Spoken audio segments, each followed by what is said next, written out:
Permisi, teman-teman. Dikarenakan sosialisasi akan segera kita mulai, untuk para peserta diharapkan untuk menyalakan kameranya dan mematikan mic demi kelancaran acara sosialisasi mengenai mata kuliah peminatan kita pada kali ini.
Oh, KPU Kaltim, astagfirullahaladzim.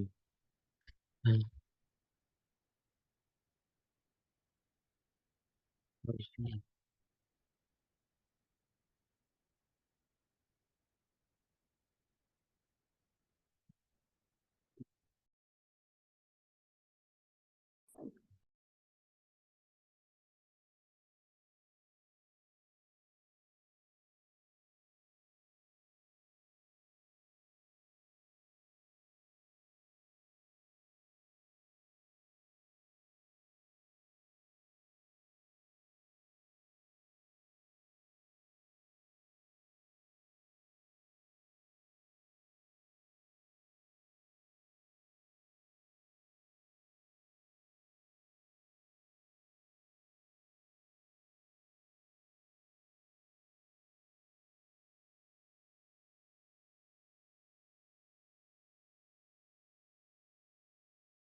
Assalamualaikum warahmatullahi wabarakatuh.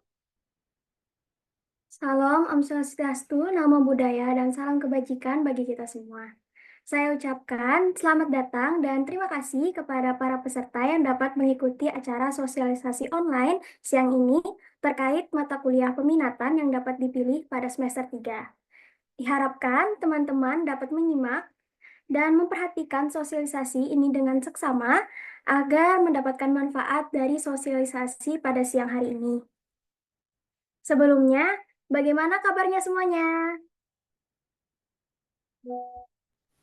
Baik, Cici baik. Semoga masih pada semangat ya siang hari ini. Untuk mempersingkat waktu, sebelum sosialisasi hari ini dibuka, maka perkenankanlah saya untuk memperkenalkan diri terlebih dahulu.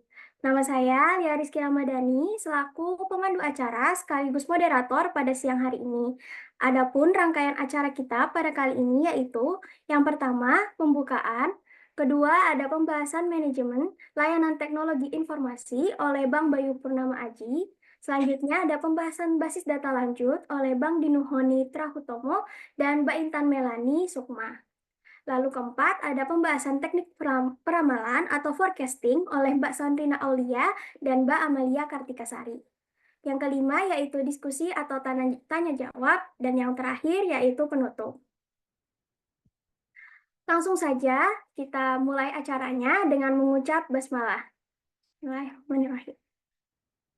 Pembahasan pertama adalah tentang pembahasan manajemen layanan teknologi informasi oleh Bang Bayu Purnama Aji. Untuk waktu dan tempat saya persilahkan.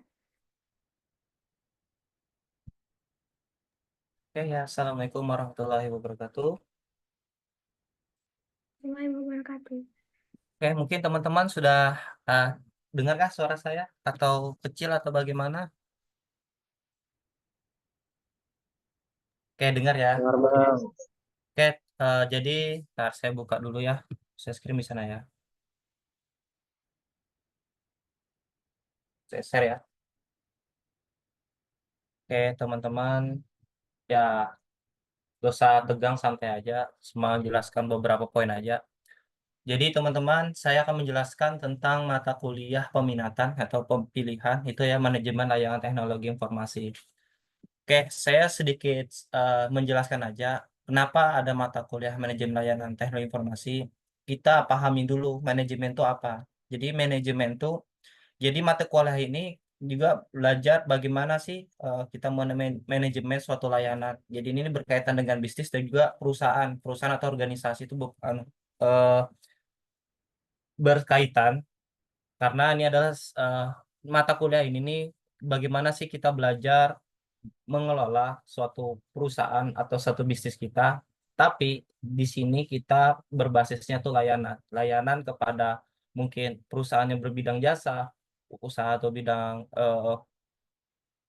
jasa atau barang, dan yang berkaitan pelayanan kayak rumah sakit dan sebagainya. Makanya itu ada mata kuliah pilihan itu manajemen layanan teknologi informasi, karena kita juga tidak hanya berbicara untuk belajar hanya programan, terus pemrograman, desain dan sebagainya, tapi juga bagaimana sih di SI juga kita bisa memahamin dan juga bagaimana sih tata cara pengelolaan dalam suatu perusahaan atau suatu bisnis yang kita akan dihadapkan di suatu saat di dunia kerja pun.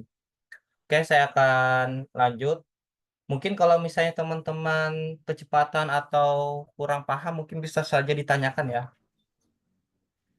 Oke, lanjut. Jadi itu apa sih MLTI? Jadi ini mata kuliah yang kayak memberikan pemahaman cara pengelolaan layanan dalam suatu perusahaan atau suatu organisasi. Itu juga berfokus bagaimana sih kalian teman-teman tuh tentang layanan yang sudah saya sebutkan. Jadi itu intinya di dalam suatu MLTI itu kita bagaimana sih cara mengelola suatu nilai di dalam suatu layanan di suatu organisasi dan juga perusahaan.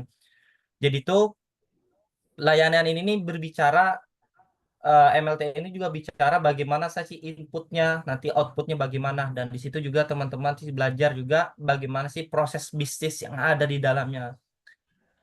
Yang jadi selain itu juga mata kuliah ini juga nih menjelaskan ya kayak tentang apa apa sih yang dalam suatu perusahaan, organisasi seperti apa, perusahaan seperti apa, visi misi seperti apa, dan juga nanti inputnya apa, proses bisnisnya apa, terus juga nanti akhirnya terciptalah output output hasil dari input sama proses bisnis yang kita jalanin gitu. Terus juga bagaimana sih pengelolaan layanan TI, layanan teknologi informasi. Sebenarnya sebenarnya tuh singkatannya SML ya, kalau nggak salah, sistem manajemen layanan. Tapi karena kita di suatu sistem informasi, jadi kita juga berfokus bagaimana sih kita lihat standar secara uh, ekonomi. Saya melayani, oh sebentar, sebentar ya teman-teman. Ada dia nih Bu, di kardus. Sebentar ya teman-teman.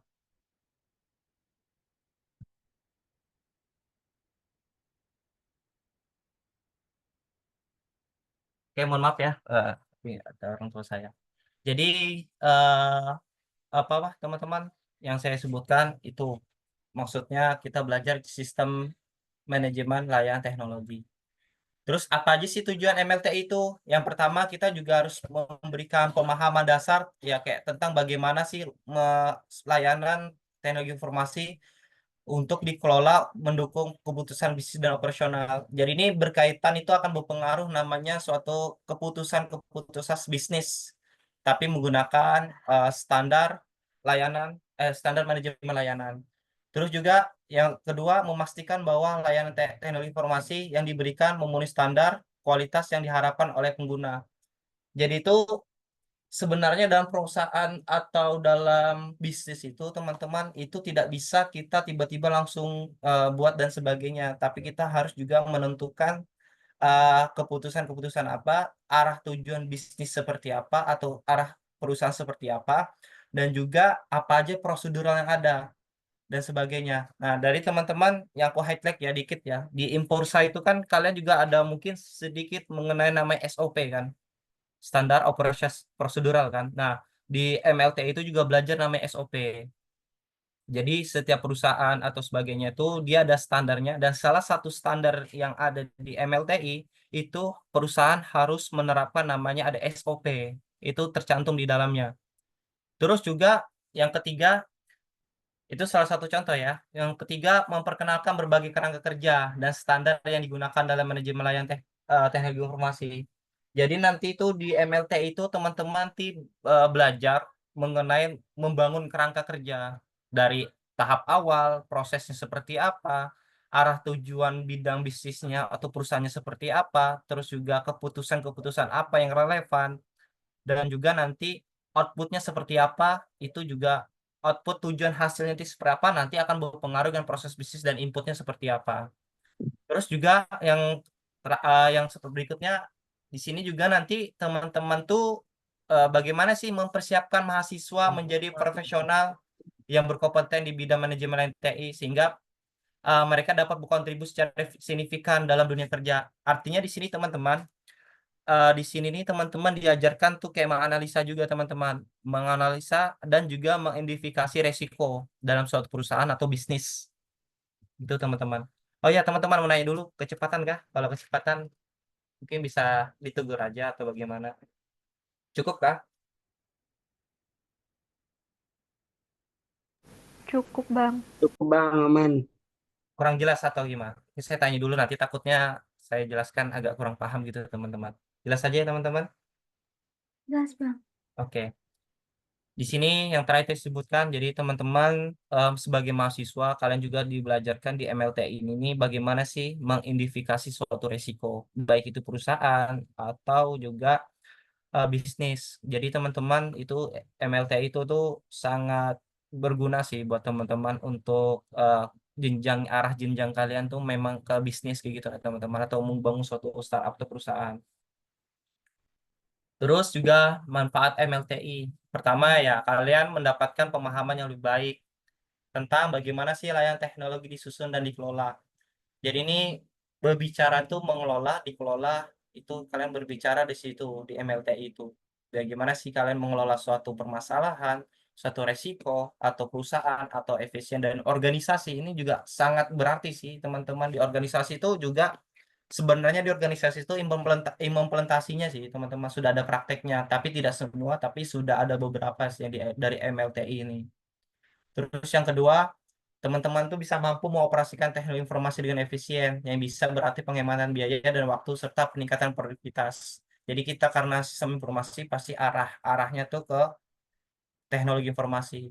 Kenapa itu ada kata-kata menghemat biaya dan waktu serta peningkatan produktivitas? Karena pada saat di MLT ini juga kalian teman-teman tuh mengidentifikasikan apa sih yang menjadi pengeluaran itu besar, apa sih yang menjadi waktu itu menguras waktu yang besar, apa sih yang kira-kira efektif nggak dalam peningkatan produktivitas, itu sangat bersinambung lah tentang pembiayaan, waktu dan sebagainya, itu kan juga mempelajari hal itu. Dan sehingga pada saat kalian sudah analisa, teman-teman bisa mengambil suatu keputusan. Terus juga membuka banyak peluang karir di bidang teknik informasi. Ya, teknologi informasi itu banyak sekali sih. Kalian teman-teman untuk dalam berbisnis tuh banyak. Di kayak e-commerce dan juga hal-hal yang banyak yang berkaitan di teknologi. Nah, sekarang tuh banyak orang-orang tuh menggunakan jasa-jasa membuka usaha atau bisnisnya tuh menggunakan teknologi. Itu bisa menjadi suatu hal uh, peluang lah buat teman-teman untuk juga, walaupun kalian teman tidak bisa di bagian IT ya setidaknya teman-teman bagian programmer dan desain, setidaknya teman-teman bisa lah untuk coba membuka perusahaan yang berkaitan IT gitu nah teman-teman.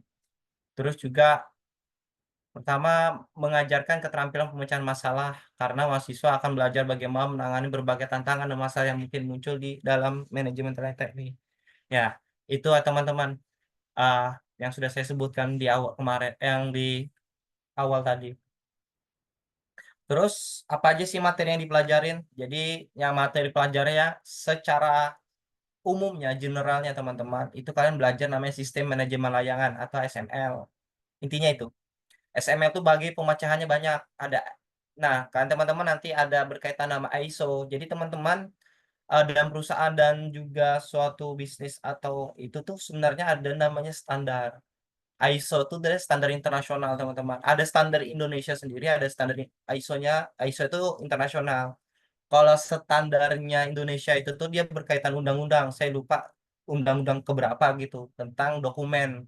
Makanya dokumen negara tuh kan tersusun rapi kan. Ada nomor di dokumen atasnya, ada logo negara Garudanya, ada judulnya, ada revisi keberapa, ada berapa. Itu dokumen. Soalnya teman-teman, kalau di MLTI yang saya pahami dan saya pelajarin itu, teman-teman nanti belajar membuat dokumen, tapi berbasis ISO. ISO yang keberapa? ISO ke 2000.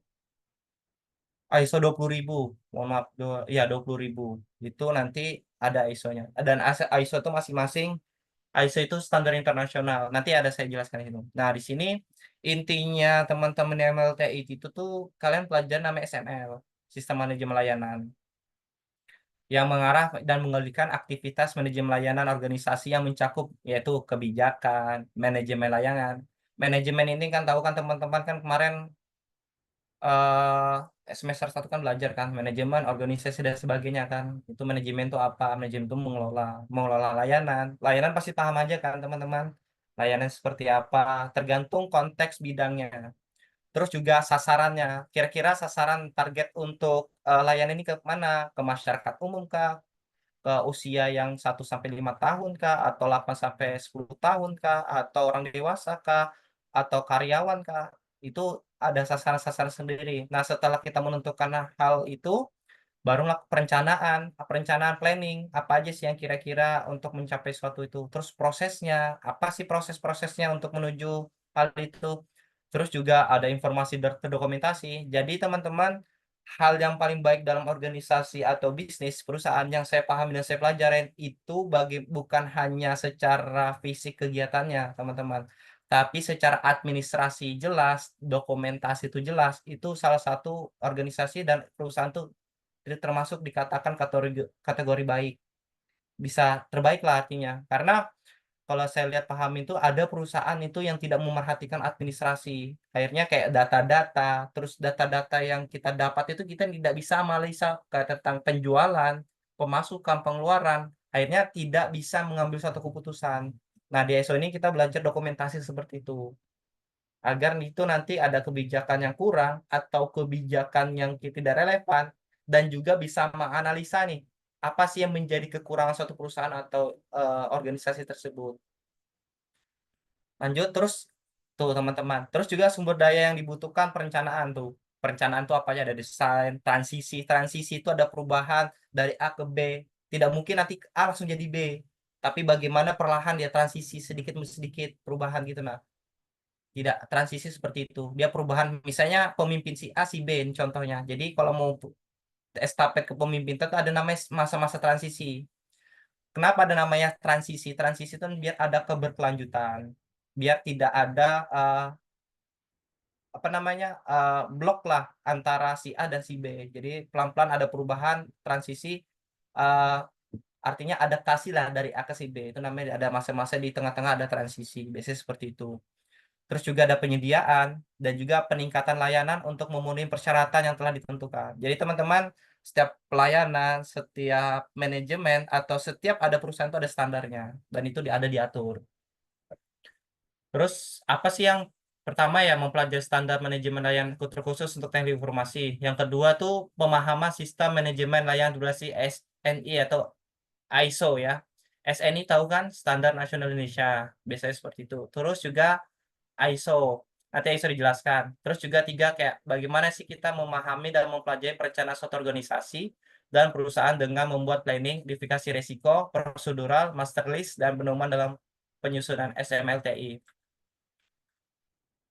Duh, kenapa harus ambil MLTI? Yang sudah dijelaskan ya. Apa yang dijelaskan di sini ya, kita mengambil kebijakan keputusan dalam menghadapi resiko organisasi dan perusahaan tentunya. Terus juga bagaimana sih kita menerapkan standar-standar yang telah kita lakukan dan standar-standar yang telah dibuat, kita harus menyesuaikan dan sebagainya berdasarkan uh, relevansi antara standar dengan perusahaan kita sendiri.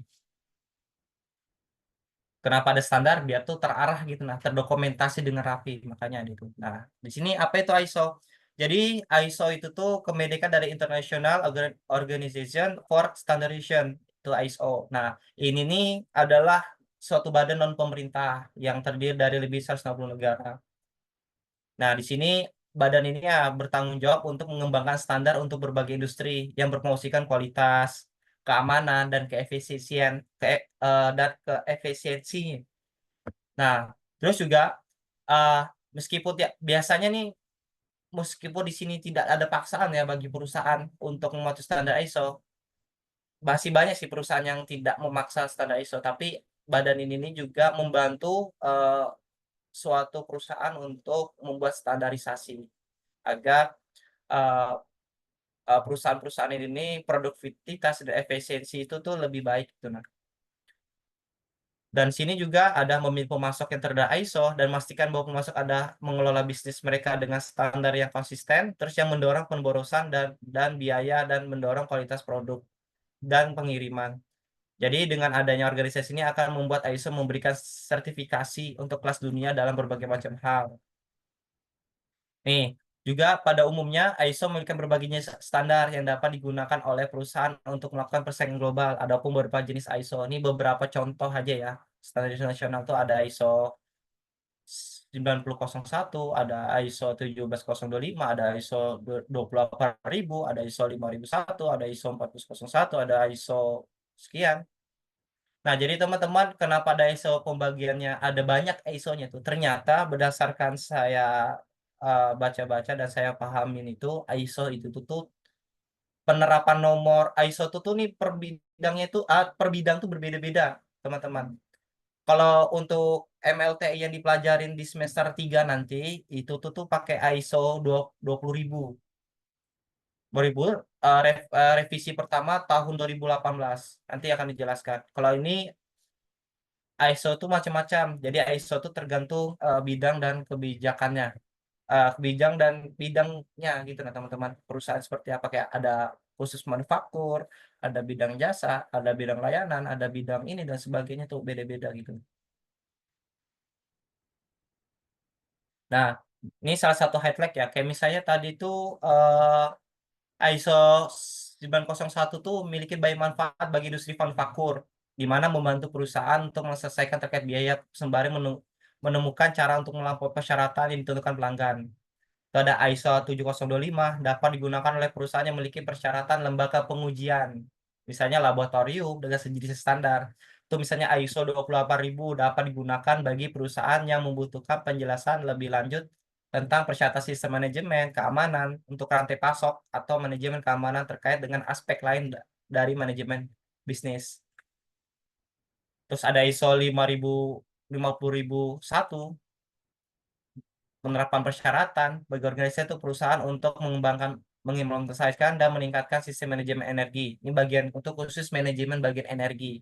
Ada juga ISO 4001 penerapan untuk organisasi dan perusahaan atau perusahaan yang ingin meningkatkan kinerja lingkungan mereka dan meningkatkan efisiensi operasional mereka. Terus ada ISO 22000 menerapkan persyaratan untuk sistem manajemen keamanan pangan bagi organisasi atau perusahaan yang membutuhkan. Terus ada ISO 27000 27 27001 itu dapat digunakan oleh perusahaan dalam menerapkan sertifikasi untuk sistem manajemen keamanan informasi.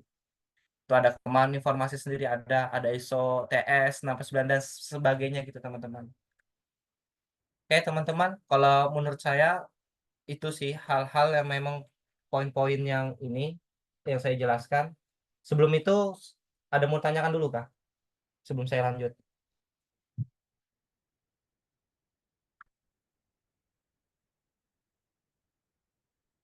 Mungkin teman-teman yang lain ada mau nanyakan kah tentang MLTI atau kurang jelas?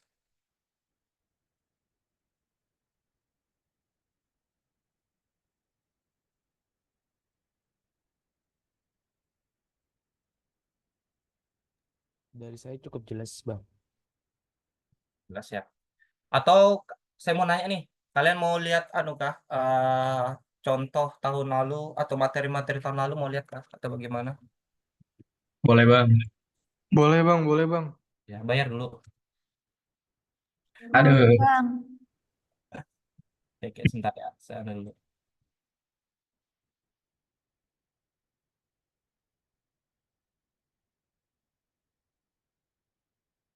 Ntar saya batalkan dulu share screen-nya.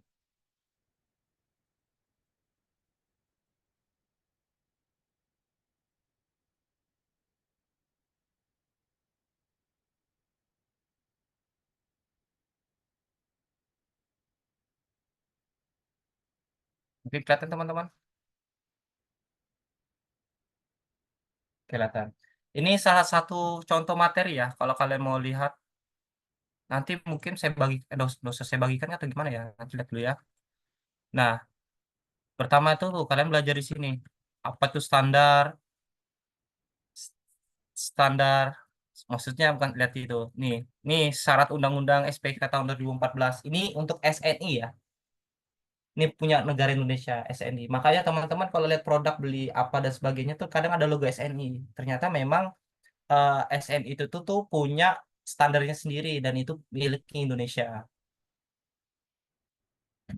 Ini sebagai persyaratan teman-teman. Biasanya bisnis atau perusahaan atau produk dan sebagainya itu harus melalui standar nasional Indonesia dan itu harus diuji gitu teman-teman.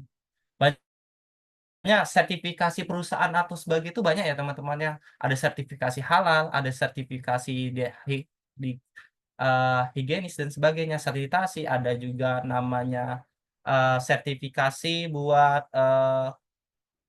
namanya perusahaan resiko itu ada teman-teman. Itu tergantung bidang masing-masing, tergantung bidang jasanya.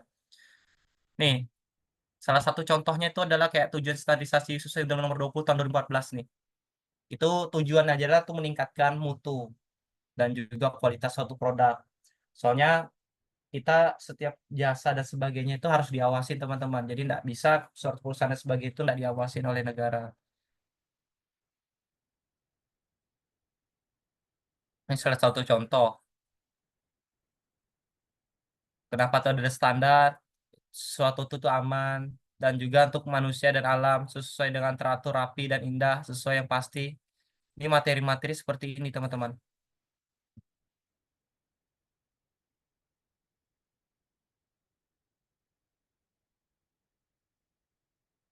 Nah, ini kita gunakan ISO. Kalau kemarin kita belajar namanya nih standar ISO. Kita gunakan ISO 20.000. Kenapa ISO 20.000? Karena eh, yang kita pelajari itu tentang layanan, berkaitan dengan layanan, perusahaan atau bisnis, dan juga berkaitan dengan ini organisasi bisa juga diterapkan seperti itu. Karena kita berkaitan ini yang ISO ini yang cocok ketimbang lain. Karena yang lain kan ada manufaktur, ada bagian nanti pasok, ada sistem keamanan informasi dan sebagainya itu ada masing-masingnya. Yang ISO tadi kan sudah dijelaskan. Ternyata bukan ISO aja ada IS itu ada juga sendiri. Ada standarisasi internasional lagi, tapi itu dia punya Swiss. Sama sih, sama-sama punya ini, punya dua bagian organisasi lah. Udah punya standar masing-masing. Sebenarnya itu sama aja sih, karena sama-sama internasional.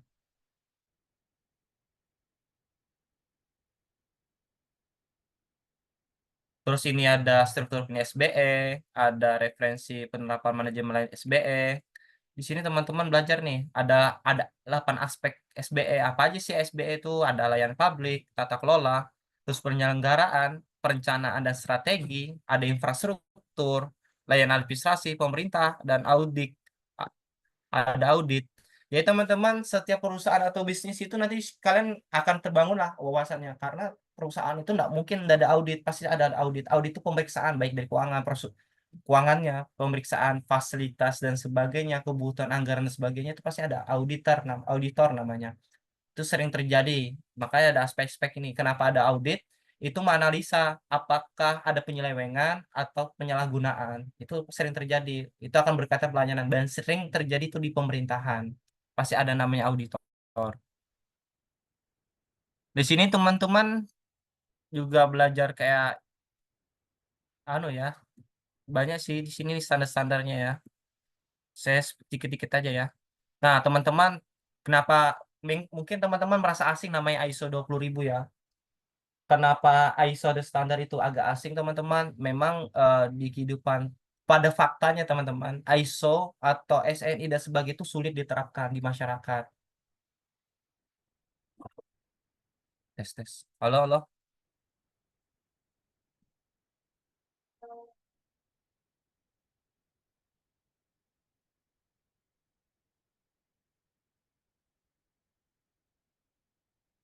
Tes tes tes. Halo halo.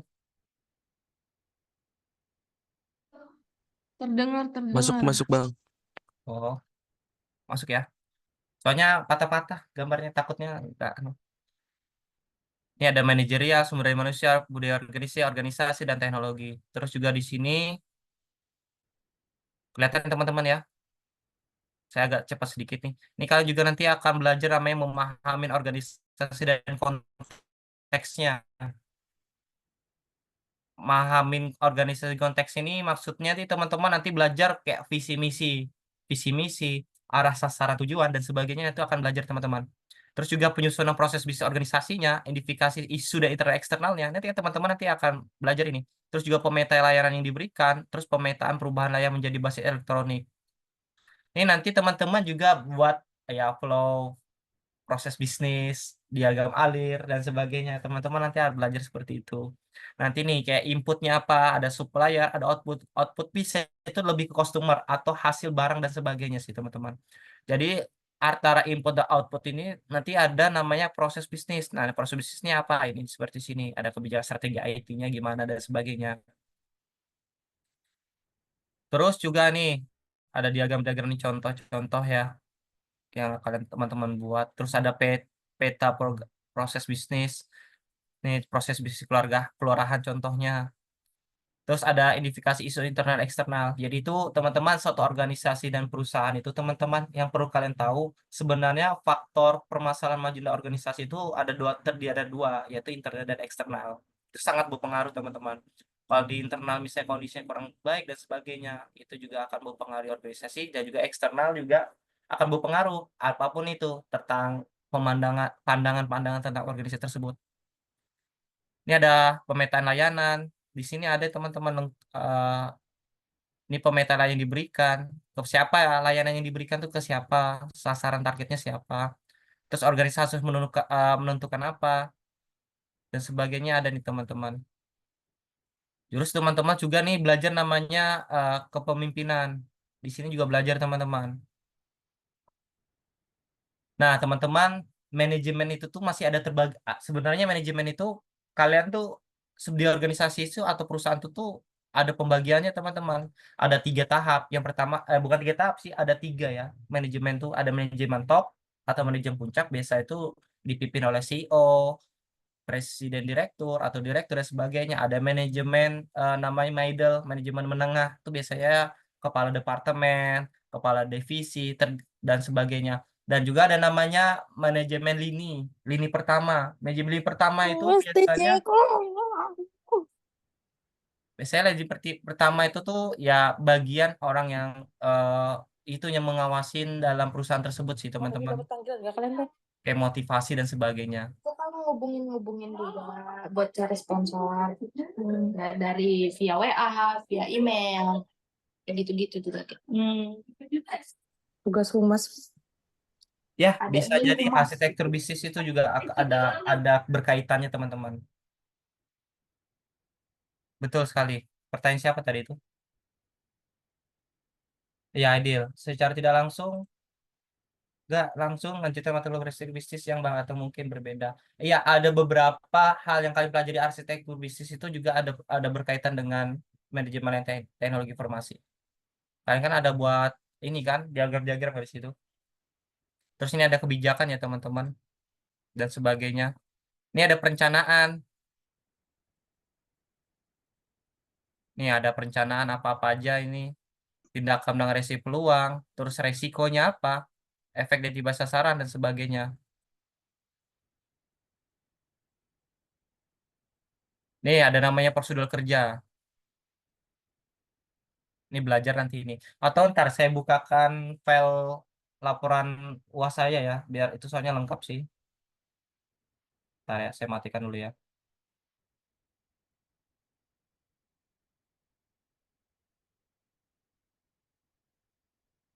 Kalau mau bertanya nanti di akhiran sebentar ya. Oke, waktu saya 3 menit soalnya diberikan. Bisa 3 menit.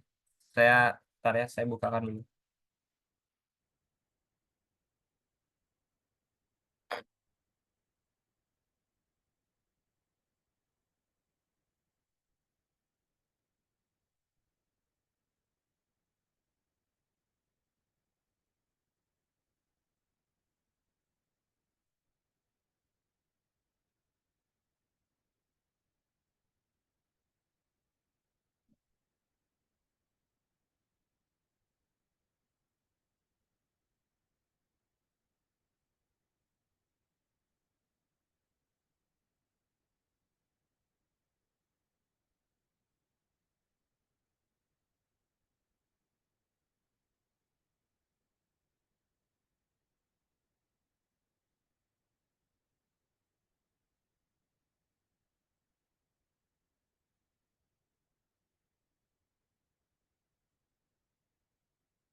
Sebentar ya teman-teman ya. Saya buka-buka dulu.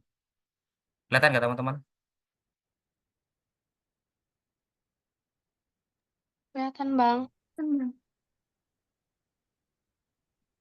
Nanti kalian belajar, buat instruksi kerja itu kalian belajar teman-teman. Ntar saya buka dulu file-file saya lupa-lupa. Naruhnya di mana? 18.7, 7.12. Nah, ini kayaknya.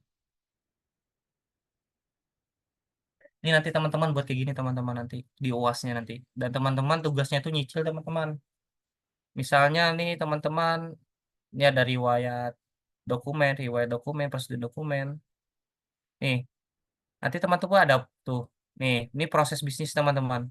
Nanti kalian teman-teman belajar nih buat kayak gini. Inputnya apa? Misalnya masyarakat, permintaan pasien. Terus proses bisnis utamanya apa aja, outputnya apa gitu. Terus proses bisnis utamanya apa dan sebagainya. Terus juga internal isunya, eksternal itu belajar coba teman. Kualitas SDM-nya, infrastrukturnya, efisiensi kerjanya, peningkatan layanan rumah sakit, peraturan regulasi. Ini juga teman-teman pelajari. Terus ada pemetaan layanan. Nanti teman-teman nyicil nih per minggu. Pasti kasih tugas, suruh nyicil buat kebutuhan pemangku kepentingan.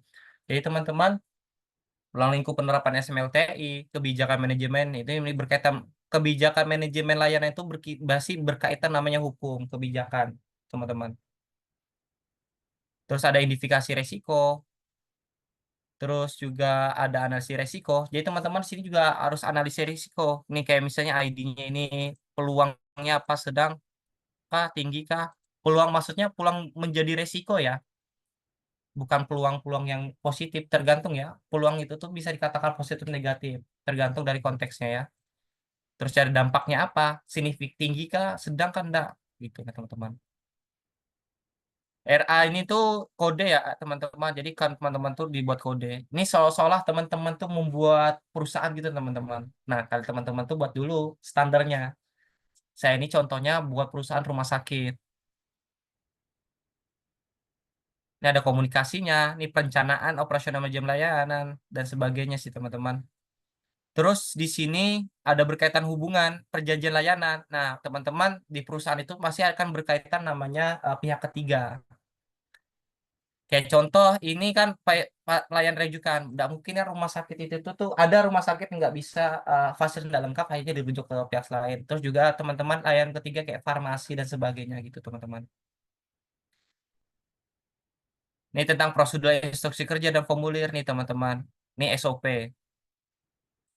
Ini apa namanya? Ya, teman-teman ini namanya pendaftaran pasien. Ini alurnya gimana? Tahapan prosedur pendaftaran. Contoh-contohnya. Ini instruksi kerja ya teman-teman. Jadi setiap pegawai karyawan tuh pasti ada instruksi kerjanya teman-teman. Ini formulir pendaftaran pasien.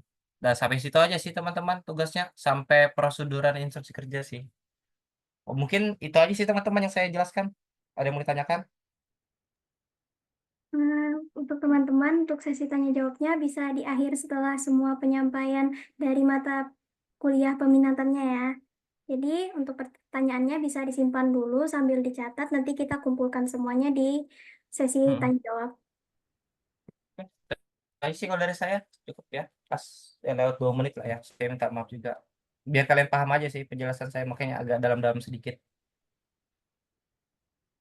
Lanjut. Baik, terima kasih untuk Bang Bayu yang telah memaparkan materi mengenai manajemen layanan teknologi informasi.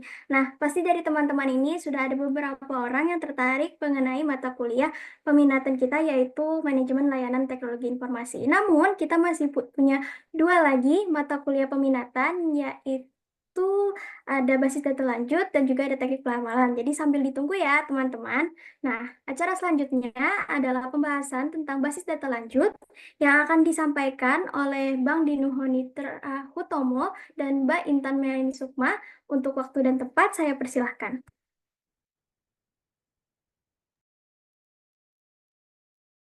Halo Pak, ada suara saya ya?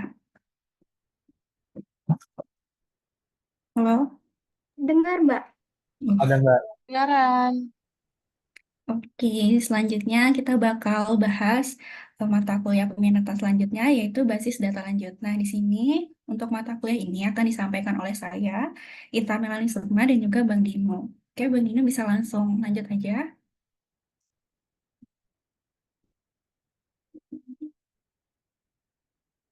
Nah, yang pertama, apa sih itu mata kuliah basis data lanjut? Nah, mata kuliah ini itu kita akan belajar tentang eh, konsep-konsep, teknik, dan teknologi yang lebih kompleks dan canggih dalam manajemen basis data dibanding dengan yang sudah diajarkan pada tingkat dasar. Nah, jadi di sini itu kita akan mempelajari query-query SQL dan yang lebih lanjut gitu daripada yang sudah kalian pelajari di mata kuliah DBMS sebelumnya. Nah, jadi di mata kuliah ini itu kita akan membuat database yang lebih baik dan juga belajar bagaimana sih cara menulis query-query SQL dengan benar. Misalnya kayak seperti menggunakan query select, where, join, dan lain sebagainya. Kemudian selanjutnya apa sih tujuan dari mata kuliah ini? Yang pertama, pastinya kita itu bakalan memperdalam pengetahuan tentang basis data tingkat lanjut. Nah, jadi di sini itu kita akan berfokus pada mempelajari query-query SQL, tapi dengan lebih kompleks gitu, yang lebih lanjutnya.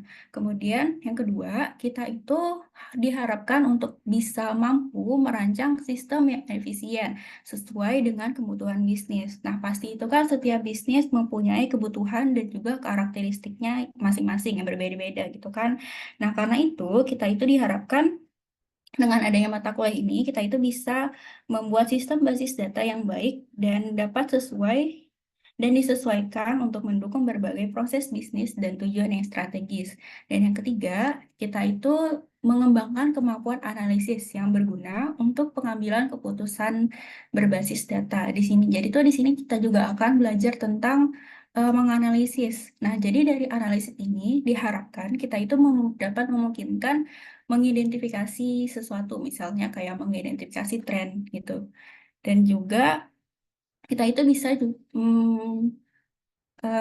mengidentifikasi tren yang dapat mendukung keputusan strategis yang lebih baik dalam bisnis-bisnis yang ada di perusahaan. Selanjutnya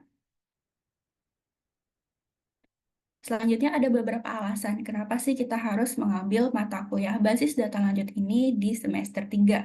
Yang pertama, mata kuliah ini itu memberikan pemahaman yang lebih mendalam tentang konsep basis data yang lebih kompleks dibanding yang sudah diajarkan pada mata kuliah DBMS.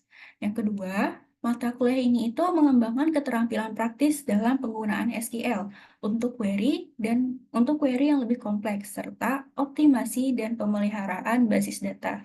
Nah, jadi di sini itu kita akan benar-benar mempelajari tentang query-query SQL yang lebih mendalam lagi dibanding dengan mata kuliah sebelumnya.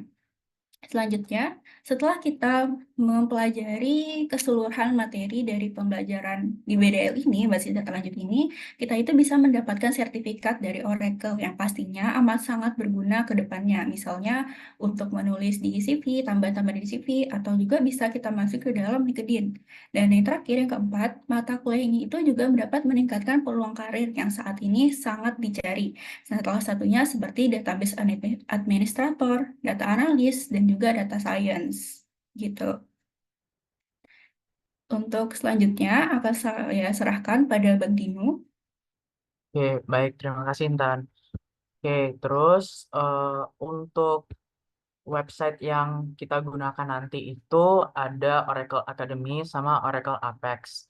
Nah, untuk menggunakan dua website ini, itu nanti akan diberikan akun oleh dosen yang terkait. Nah, jadi kan nanti dosennya itu kalau nggak salah Bu Islamiyah sama Bu Vina. Nah, nanti kalau Bu Islamiyah itu nanti bakalan ngasih username sama password untuk Oracle Academy. Kemudian kalau untuk Bu Vina itu nanti ngasihnya username Oracle Apex.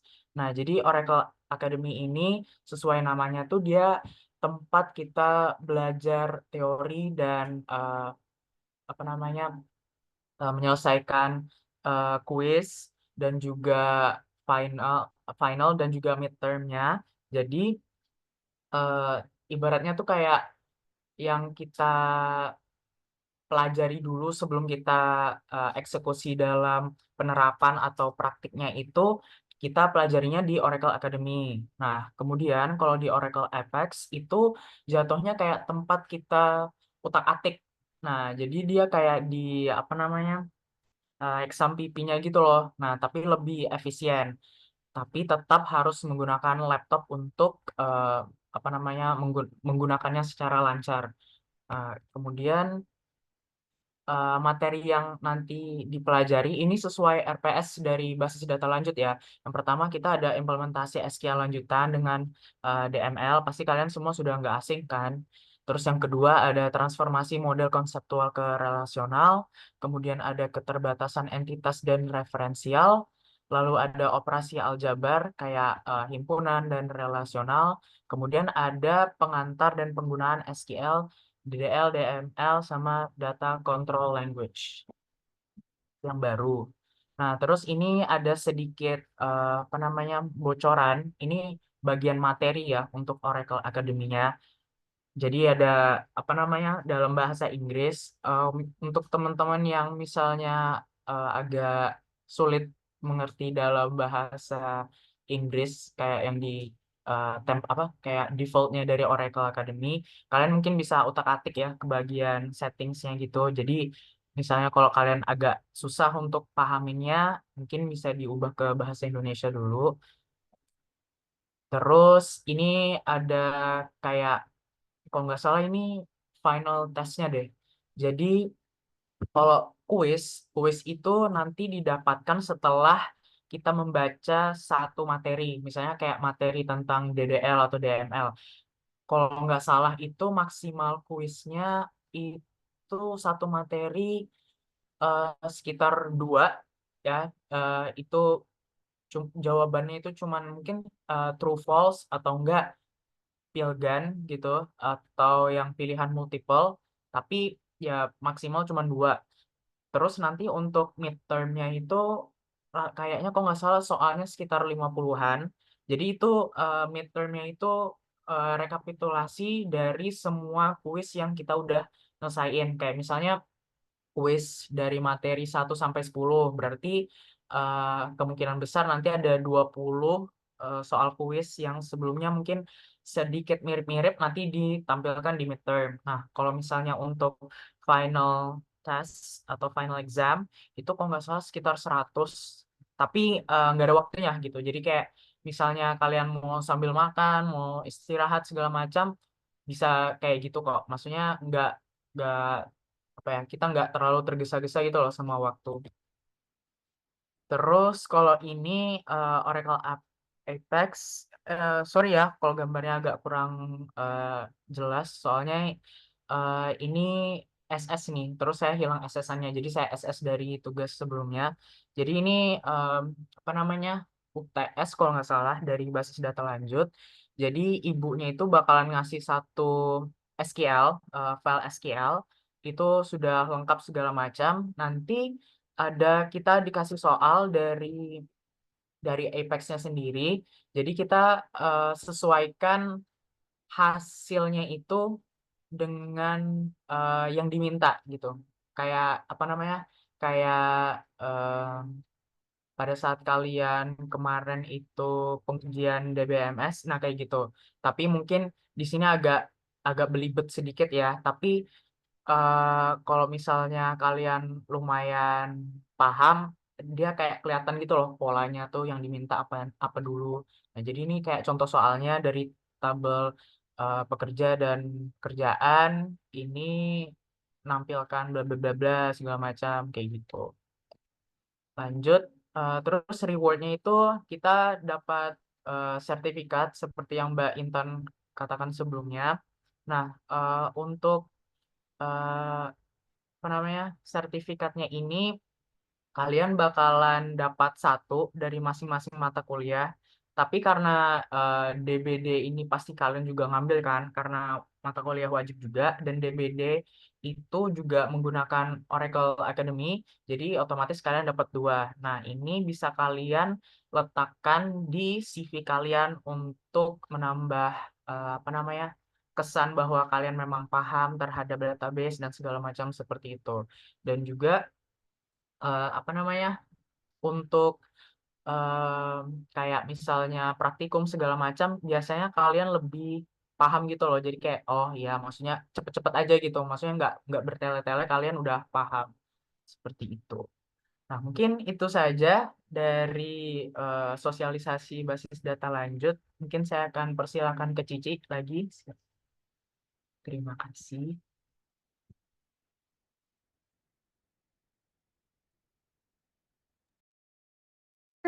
Terima kasih kepada Bang Dino dan Mbak Intan yang telah memaparkan materi mengenai basis data lanjut. Nah, pasti dari teman-teman nih ada yang ada yang sudah tertarik, ada juga yang sudah tertarik sama yang MLTI tadi. Nah, dari teman-teman bisa sambil memikirkan ya mau ngambil mata kuliah peminatan yang mana. Namun, kita masih punya satu mata kuliah peminatan lagi, yaitu teknik peramalan atau forecasting. Nah, mata terakhir yaitu tentang teknik peramalan yang akan dibahas oleh Mbak Sandrina, Aulia, dan Mbak Amalia Kartikasari. Untuk waktu dan tempat, saya persilahkan.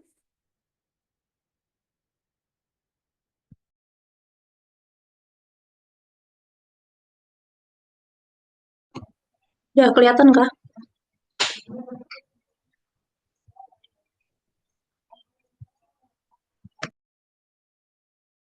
Kelihatan. Kelihatan,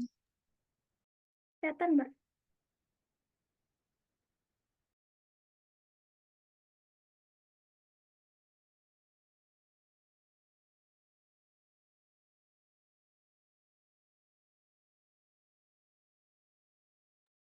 Baik, terima kasih atas kesempatannya, Cici.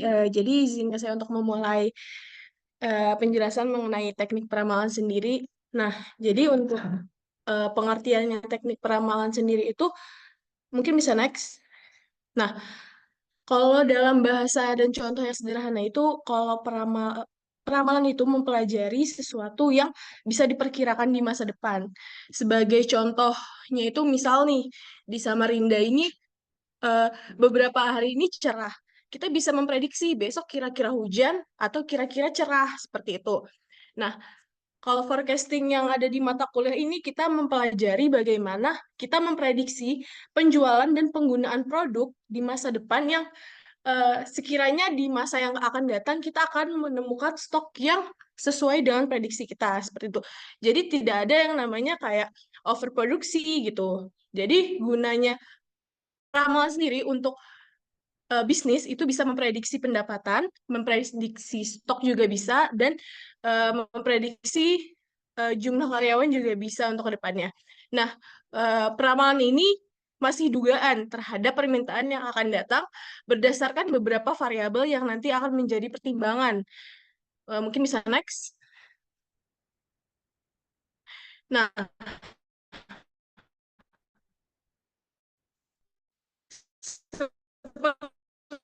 berdasarkan data-data yang sudah ada di masa lalu.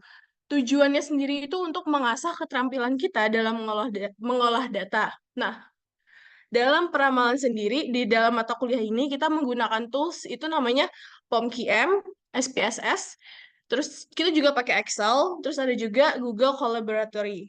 Nah, gitu. Mungkin next. Nah, forecasting ini kenapa harus ada mata kuliah ini? Karena hal ini bisa menjadi salah satu opsi untuk memecahkan masalah nyata yang akan terjadi dalam bisnis kita. Nah, ini juga dapat menjadi perkiraan oleh pebisnis untuk gambaran bisnisnya di masa yang akan datang. Nah, hal ini dapat membantu untuk mengambil keputusan ke depannya harus seperti apa. Dan keputusan yang diambil juga dapat dikatakan lebih baik, akurat, dan tepat waktu. Next. Nah, ini manfaat-manfaat forecasting yang ada di PPT mungkin bisa dibaca. Kalau dari saya sendiri, manfaat saya ngambil peramalan ini, satu, saya lebih bisa lah memprediksi ke depannya untuk sebuah bisnis itu bagaimana dapat memprediksi pendapatan, stok, dan yang lain-lain. Yang kedua juga, ini juga berguna dalam berbagai macam pekerjaan gitu untuk melakukan forecasting. Terus nanti di semester yang kedepannya juga ada beberapa metode-metode yang ada di forecasting yang akan dipakai kembali di mata kuliah lain di semester lanjut ke depannya gitu. Mungkin next. Nah, ini ada beberapa materi, ini enggak semuanya, ini saya ngambil yang sekiranya akan dipelajari. Yang pertama itu moving average, mungkin di sini masih nggak tahu apa itu moving average sebagai gambaran. Moving average ini cara untuk mengeratain tren-tren untuk menghitung rata-rata harga dalam beberapa hari terakhir gitu.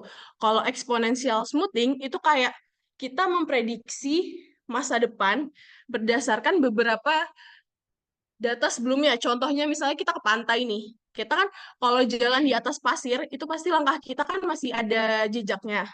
Nah, itu jadi salah satu contoh exponential smoothing. Jadi kalau kita jalan, terus kita memprediksi langkah kita ke depannya berdasarkan langkah kita sebelumnya, seperti itu. Terus untuk linear trend ini, kita ngasih asumsi data yang polanya itu naik turun. Nah, itu kayak nebak berapa tinggi badan seseorang dari kecil sampai besar dengan garis lurus, gitu. Kalau double exponential smoothing, itu kayak kita nyetir mobil sambil ngatur kecepatan sesuai kondisi jalan gitu. Jadi kita ngaturnya itu berdasarkan kondisi-kondisi di jalan gitu. Mungkin next. Nah, kenapa sih harus ambil forecasting? Ini benefit-benefitnya. Yang pertama itu 3 SKS. Kalian mulai dari sekarang udah harus ngitung SKS untuk kedepannya, karena kan ada syarat lulus. Mungkin dengan ambil forecasting, ini juga jadi SKS kalian tuh lebih daripada yang lain gitu. Karena di tahun saya banyak yang ngambil SKS itu yang 2 doang. Nah, kalau forecasting sendiri ini 3 SKS. Terus yang kedua, kita bisa analisis tren. Dan itu kita bisa kayak mengasumsikan tren yang akan ada di masa depan, seperti itu. Terus buat kalian yang suka hitung, yang suka angka, yang suka statistik, ini cocok banget kalau kalian ambil forecasting. Tapi kalau emang kalian nggak suka, ya sebenarnya nggak apa-apa juga ambil forecasting, karena yang kita hitung secara manual itu kan nggak begitu banyak, dan kita juga kebanyakan pakai software. Jadi untuk yang suka hitung itu kayak benefitnya lebih banget, tapi untuk yang nggak suka hitung itu nggak apa-apa banget untuk masuk forecasting. Nah, terus yang terakhir itu mengetahui berbagai teknik perhitungan, dan ini sangat kepake banget nanti di mata kuliah yang selanjutnya gitu. Jadi kita bakal tahu apa itu moving average, apa itu beberapa istilah-istilah dalam perhitungan itu. Mungkin next. Nah, ini untuk contoh perhitungannya mungkin langsung ke Mbak Sandrina. Oke, adakah suara saya? Terdengar. Terdengar, Mbak. Oke, ini saya jabarin dulu ya. Jadi untuk peramalan sendiri, di tahun saya kemarin itu ada 2 tugas. Tugas 1 sama tugas 2. Habis itu ada UTS. Habis itu langsung UAS. Nah, untuk tugas satunya tuh begini dia. Kita disuruh ngehitung MA atau moving average, terus UMA, MAD, MSE, sama MAPE. Nah, itu tuh pakai 2 software. Softwarenya itu ada Excel sama ada POMQM. Nah, untuk Excelnya sendiri tuh dia begini. dia bisa otomatis gitu sih, dia ada rumusnya gitu. Nanti kalian bakal dikasih apa kayak semacam PPT gitulah dari bapaknya buat ngasih buat bisa kalian ngitung di Excel-nya ini gitu. Nah, kalau misalnya kalian nanya nih, kenapa di sini dia ada MA3, terus di sini tuh dia ada MA4. Nah, maksudnya MA3, MA4 itu, kalau MA3 itu tuh dia eh, kayak apa ya, rata-rata 3 hari ke belakang gitu loh. Jadi kan di sini dia udah ditentuin, udah dikosongin nih, kayak yang bagian sininya nih. Nah, ini nih kayak bahasanya tuh dia kayak ngitung dari 3 hari ke belakang gitu. Nah, nilai rata-rata dari 3 hari ke belakang. Kalau yang di sini dia ngitung dari 4 hari ke belakang, makanya namanya MA4. Terus ada ini kolom bias, kolom MAD, MSE, sama MAPE. Nah, di sini dia ada kayak semacam grafiknya gitu. Ini otomatis. Jadi kalau kalian udah ngitung di Excel, udah bikin kayak tabelnya ini, dia bakal langsung muncul nih ininya apa namanya grafiknya. Nah, terus di sini ini sama, ini dia ngitung WMA. Nah, tadi itu dia MA, ini WMA. Nah, ini kalau dia pakainya aplikasi atau software yang namanya tuh QM, POM. Nanti nanti kalian tuh disuruh install software ini nih buat ngitung apa namanya ngitung bukan secara ini ya, bukan secara manual, tapi secara software gitu. Nanti kalian nih tata cara ngitungnya nih dia cuman kayak tinggal kalian masukin aja data-datanya, terus nanti kalian pilih tuh di bagian kayak tools, kalian ini mau ngitung apa. Misalkan di sini mau ngitung moving average nih, nanti kalian tinggal ketik aja, tinggal pilih aja mau yang moving average. Jadi nanti data yang udah kalian masukin, nanti kalian bakal eh, langsung keluar nih, oh nilai ininya berapa, biasnya berapa, MAD-nya berapa, MSC-nya berapa. Jadi nggak perlu ngitung guys, gitu. Nah, ini terus dia juga ada grafiknya gitu, kayak grafik antara nilai asli atau datanya sama prediksinya atau forecastingnya gitu. Ini MA, ini WMA. Nah, gitu aja sih. Jadi untuk tugas satunya ini masih gampang karena dia cuman kayak ngitung di software pakai Excel sama pakai POM-QM. Nah, itu kalian tinggal masukin aja data-datanya. Nah, ini kalau kemarin Pak, dosennya kan Pak Amin ya, dosennya cuma satu, kemarin Pak Amin aja. Nah, jadi tuh Bapaknya tuh udah ngasih kita ini itu apa namanya kayak soal gitu kan dia dari bulan sampai permintaannya itu udah ada. Jadi kita tinggal nentuin nilai forecastingnya, terus ininya kayak biasnya MAD-nya, MSE dan juga MAPE itu. Nah itu ini sekelas ya untuk tugas satu. Nah kalau untuk tugas duanya tuh dia lebih kompleks karena kita udah masuk ke dalam materi baru yang namanya tuh exponential smoothing. Nah, di sini tuh kayak kita ini soalnya bapaknya kemarin udah ngasih soal yang kayak gini, jadi kita disuruh ngitung nih. Kita dikasih nilai alfa dari 0,10 sampai 0,90. Nah, terus kita disuruh ngitung nih eksponensial smoothingnya tuh berapa dari data-data ini gitu. Nah, ini masih pakai software juga. Jadi tugas satu, tugas dua tuh kita sebenarnya masih aman karena masih kayak apa ya, masih berupa software gitu loh. Jadi kita nggak perlu capek-capek ngitung gitu. Tuh. Ini nilai alfanya nih. Nanti kalian masukin nih, kan tadi dimintain 0,10 sampai 0,90. Jadi kalian masukin dulu 0,10-nya berapa, nanti dia bakal muncul nih kayak dari Januari, Februari, dan lain-lain. Terus ini untuk, bentar. Nah, ini untuk slide-nya. Banyak dia pokoknya slide-nya. Nah, ini ada juga slide yang tentang grafik. Nah, ini untuk 0,20. Jadi, dia tuh kayak, kita ngitungnya tuh dari 0,10 sampai 0,90. Ini 0,40. Ini 0,50. Pokoknya tuh dia pasti, grafiknya tuh pasti beda-beda, karena nilai alfanya juga beda-beda. Gitu. Banyak ini SS-nya nih. Yang terakhir tuh sampai nilai 0,90. Tuh. Kayak gitu aja. Tuh. Nah, ini untuk tugas 2 dari teknik peramalan. Jadi nanti awalnya tuh Bapaknya bakal ngejelasin dulu kan pakai PPT gitu. Terus nanti kalian bakal jelasin juga tata cara ngitungnya, kayak tapi secara singkat aja sama bapaknya. Habis itu kan dikasih soal. Nah, soalnya tuh ya begini, nanti kalian ngitungnya tuh pakai software gitu. Itu untuk 2 tugas di peramalan. Nah, habis itu ada UTS. Nah, untuk UTS-nya sendiri tuh beda karena kita disuruh tulis tangan. Nah, untuk UTS-nya tuh dia sebenarnya sama sih kayak yang tadi itu tentang exponential smoothing, cuman bedanya kita harus nulis tangan, kita harus ngejabarin semua metodenya, cara perhitungannya, cara dapetin angka-angkanya tuh dari mana, segala macam itu kita harus apa namanya hitung gitu, karena ada dijabarin juga sebelumnya sama bapaknya tentang rumus-rumusnya gitu. Nah, ini contohnya kalau kita pakai perhitungan exponential smoothing 1 dengan alfanya 0,2. Ini ada soalnya di sini nih. Nah, terus pokoknya gitu deh. Ini yang ngitung trennya.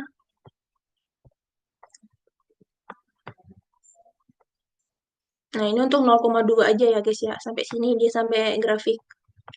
Nah, terus untuk alfa yang 0,3 dia sama ngulangin lagi dari tahap yang tadi yang di awal itu. Tapi bedanya alfanya diganti 0,3.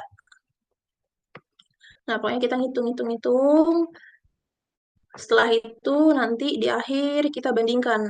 Kita kerjain juga di Excel. Jadi nanti hasil perhitungan manual kita sama perhitungan yang otomatis di Excel itu kita bandingkan. Jadi kelihatan nih kalau misalnya kita ngitung manual tapi nanti kayak beda nih hasilnya sama yang di Excel, berarti ada yang salah tuh. Entah dari Excel-nya kalian salah masukin rumus kah atau di perhitungan kalian ada yang perhitungan kalian yang manual ini ada yang salah gitu. Nah, udah nih untuk UTS-nya gitu aja sih sama tugas-tugasnya. Jadi pokoknya nanti kalau bisa bapaknya ngejelasin pas lagi ngejelasin kayak PPT, contoh-contoh soal gitu-gitu tuh kalian harus perhatiin karena kayak itu pasti bapaknya bakal ngasih soal tuh dari situ gitu. Nah, habis itu ada ini UAS. Nah, UASnya tuh kita kayak dikasih ini sih materi masing-masing gitu. Nah, kelompok saya ini dapatnya yang tentang metode tren non-linear. Nah, untuk metode tren non-linear tuh dia nantilah kan belajar sendiri nanti ada tentang linear sama non-linear gitu. Nah, kita bakal bikin kayak laporan gini kan sampai akhir. Pokoknya kita pakai, kok kemarin kelompok saya ini pakainya 3 tools. Ada tools Excel, terus SPSS sama Google Colab kalau nggak salah kemarin. Nah, ya ini. Nih. Excel, SPSS sama Google Colab. Jadi kalau Excel tuh kan pasti tahu ya kayak mana cara pakainya. Terus kalau SPSS ini kan dia kayak software apa ya? Software buat nanti ngolah data skripsi gitu loh. Jadi kalau kalian belajar SPSS dari sekarang nih mungkin nanti skripsi kalian bisa lebih paham gitu loh karena nanti kita pasti bakal pakai SPSS buat ngolah data di skripsi. Nah, untuk Google Colab sendiri ini juga bakal kepake nanti di semester 4 karena semester 4 kan bakal ada matkul yang namanya tuh data mining.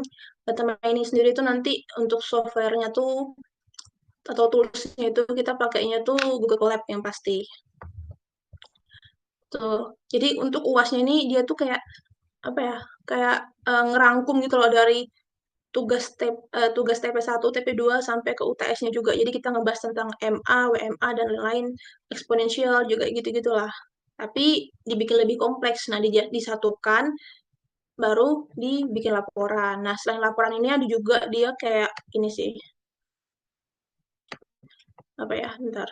Nih. Dibikin PPT. Jadi kita presentasi gitu. Tuh. Isinya sih sama aja sih kayak yang di PPT, yang di ini isi PPT-nya sama aja kayak yang di laporan. Cuman kita di sini ngampirin ini apa namanya Google Colab gitu. Jadi kita ngoding juga gitu kan, ngoding buat kayak apa ya? Pokoknya nanti hasil dari software kita kan kemarin saya tuh pakainya 3 ya. SPSS, terus apa namanya Excel sama Google Colab. Jadi hasilnya tuh harus sama gitu. Jadi dari SPSS, Google Colab sama uh, Excel itu harus sama pokoknya gitu. Nah ini ngoding, bener masih oke sih ini. Jadi kalian yang di awal tuh kalian bakal import dulu, masukin dulu data-datanya. Terus nanti kalian bakal nampilin nih grafik datanya gitu. Grafik penjualannya gimana. Terus nampilin ini kayak apa ya? Tabelnya gitu kan, isi-isinya penjualan dan lain-lain. Nih ada tentang peramalannya juga. Jadi untuk peramalan pada X-nya 6 atau misalkan harinya itu yang ke-6 itu adalah segini gitu. Nah, jadi kalau kayak di collabnya tuh kalian tinggal kayak nyamain aja sih hasilnya sama yang di Excel gitu. Sebenarnya sama. Ini cuman nih kemarin kita pakai 3 software buat ngebuktiin aja bener atau enggak hasil peramalan yang udah kita ini apa namanya itulah. Nah, tuh itu itu guys. Udah. Oke, dari aku udah. Aku kembaliin ke moderator. Oke. Oke, baik. Terima kasih kepada Mbak Sandina dan Mbak Amelia yang telah memaparkan materi terkait teknik ramalan atau forecasting ini. Nah, buat teman-teman, kita kan sudah dapat nih 3 mata kuliah peminatan yang sudah dipaparkan oleh Abang dan Mbaknya. Dari teman-teman pasti sudah mendapatkan ide nih, kalau misalkan dari 3 mata kuliah itu kalian mau pilih yang mana. Nah, tapi kan pasti masih ada yang bertanya-tanya nih, misal mau pilih yang mana, atau kayak lebih detailnya tuh seperti apa. Nah, akhirnya kita masuk nih ke sesi tanya jawab. Nah, karena materi dari Abang dan Mbaknya ini sudah selesai, sekarang kita akan beralih ke sesi diskusi atau tanya jawab. Kepada teman-teman yang masih bingung mengenai ketiga mata kuliah peminatan yang telah disampaikan oleh Abang dan Mbaknya tadi, boleh banget nih untuk bertanya di sesi kali ini. Nah, untuk teman-teman yang mau bertanya bisa raise hand atau nyalakan langsung mic-nya. Kalau misalkan teman-teman ini malu-malu untuk tanya-tanya, bisa lewat fitur chat ya teman-teman. Tapi jangan lupa untuk memperkenalkan diri terlebih dahulu sebelum bertanya, lalu tuliskan pertanyaannya di fitur chat. Bisa dimulai dari sekarang ya teman-teman. Kalau misalkan mau ngomong bisa raise hand dan nyalain mic-nya.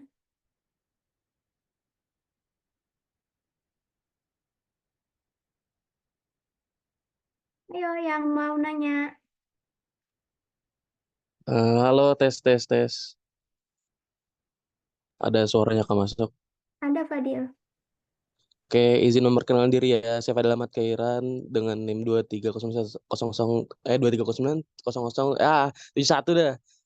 Jadi pertanyaan saya di sini adalah untuk basis data lanjut sendiri itu kan kelasnya sudah penuh. Kira-kira nanti bakal bisa ditambah kelasnya atau gimana ya?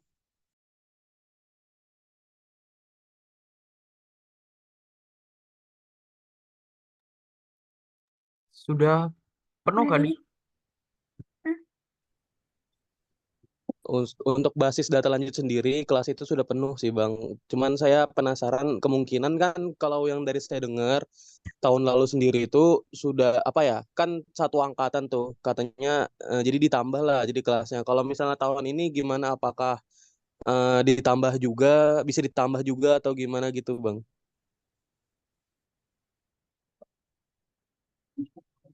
Ada Pak Putut, Kak Ci di sini, Ci. Kayaknya kita urusannya sama Pak Putut deh itu. eh kalau kita kalau tahun lalu tuh basis data lanjut emang kayaknya kebanyakan ngambil nggak sih? Ya nggak sih, Intan? Iya, kebanyakan ngambil. Semuanya ngambil kan ya? Ya, Kamel. Ada beberapa yang nggak ngambil. Oh, ih, kok bisa penuh ya? Mungkin bisa ditanyakan lagi ya ke dosennya. Soalnya kalau Ya, boleh soal deh itu nanti kita kita kurang tanyakan. tahu. Hmm. Oke siap Bang, terima kasih Bang. Nah, sama. Mungkin saya bantu jawab ya mengenai BDL itu. Sebenarnya BDL itu memang dari tahun kemarin sih itu baik seperti itu. Memang dia dibatasin kotanya kisaran 50-an kan. 56 kalau nggak salah tuh. Ya, masih kah sama teman-teman? 623. 55 tulisannya bang. Sekarang 55 ya. Jadi teman-teman, dulu tuh kalau dia dulu tuh jadi gini, kemarin kalau nggak salah tuh kayaknya ada nyampaikan sih, ada 1-2 orang nyampaikan itu mungkin nanti cutting dari 23 coba tanyakan ke Pak Putut mengenai ini apakah ada tambahan sebagai kemarin tuh kalau tidak salah ingat saya kemarin sempat nanyakan masalah itu. Nanti itu kalau nggak di akhiran nanti tuh ditambah sendiri kok, di akhiran sendiri nanti dibuka kemarin seperti itu. Jadi BDL tuh memang tiap tahun dibatasin teman-teman. Ada kuotanya peminatan itu. Karena peminatan BDL itu sangat banyak dan ingin masuk BDL, jadi otomatis itu ditambah kuotanya. Jadi sebenarnya jangan khawatir juga sih teman-teman. Teman-teman tuh dikasih waktu 2 minggu sebenarnya untuk masuk kuliah. Selama 2 minggu itu tuh misalnya seminggu kalau teman-teman tuh masuk pertemuan pertama, memang kayak kurang cocok di sini atau apa, teman-teman bisa pindah ke masih. Nanti ada 2 minggu setelahnya baru ada perubahan absen. Seperti itu. Biasanya peminatan seperti itu teman. Jadi sebenarnya jangan khawatir sih. Nanti bisa berubah. Nanti izin sama dosen dosen yang kamu masuk itu izin, mohon maaf Pak, saya kemungkinan akan pindah kelas di sana. Nanti izin sama dosen yang ngajar di kelas yang kamu pilih lagi. Nanti dirubah biasanya. Nah, nanti biasanya setelah eh, perubahan mata kuliah pilihan, nanti kamu disuruh merubah KRS namanya. Berubah KRS. Ya kan ada KRS perubahan seperti itu.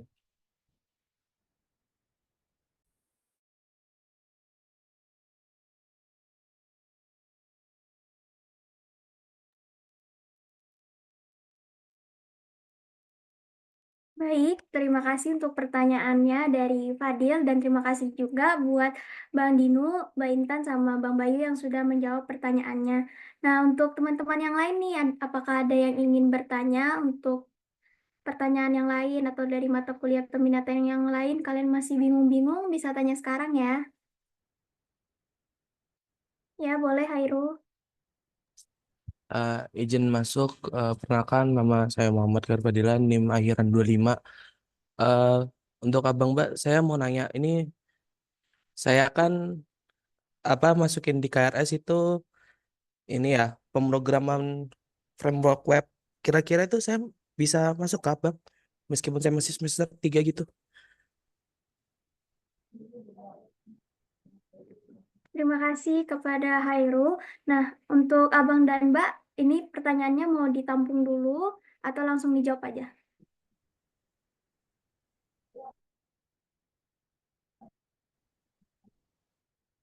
Apakah dari Abang dan Mbak ada yang langsung mau menjawab pertanyaan dari Hairul atau kita tampung dulu pertanyaan yang lain sambil Abang dan Mbak mungkin memikirkan jawabannya?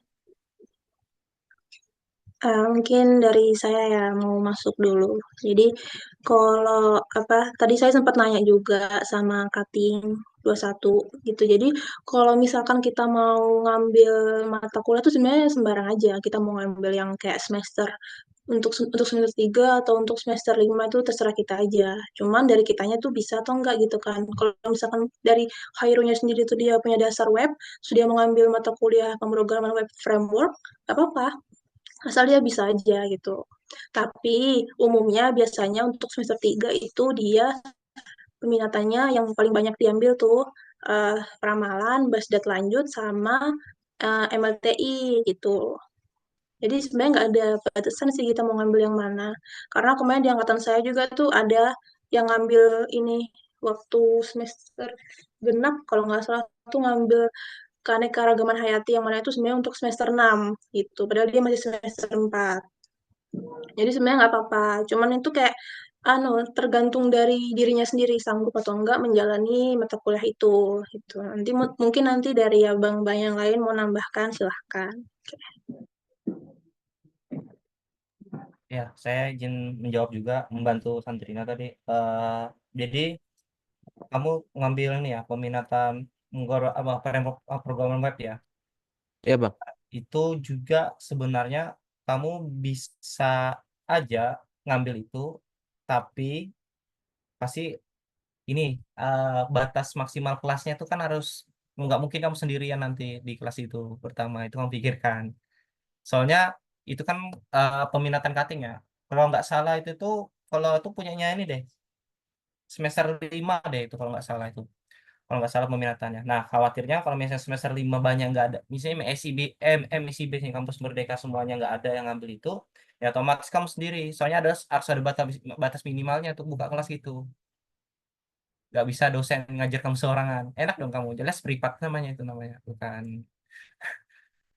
Itu sih. Jadi sebenarnya betul kata Mbak Sandrina, sebenarnya itu kalian tuh pemilih peminata tuh nggak dibatasi semester teman-teman. sebenarnya peramalan itu betul aja semester 5, tapi karena kita di semester gini sedikit, jadinya diambil nggak apa-apa. Tapi sudah jadi tradisi lah dari angkatan sebelum-sebelumnya seperti itu. Sebenarnya teman-teman mau ngambil, pokoknya paketan peminatan tuh dibagi dua ya teman-teman, ganjil sama genap, tidak dibatas semester sebenarnya. Tapi kamu harus juga melihat kira-kira kelas ini banyak nggak ngisi, tiba-tiba cuma seorangan ya nggak gugur, kamu nanti suruh pindah kamu kemana. Juga pertama kenapa bilang gitu, dosen kita terbatas, nggak mungkin ada buka kelas sendiri dan kamu sendiri, itu bukan buang waktu sih ya, maksudnya membagi pecah dosen gitu, nah cuma ngajari satu orang kan kurang efisien gitu.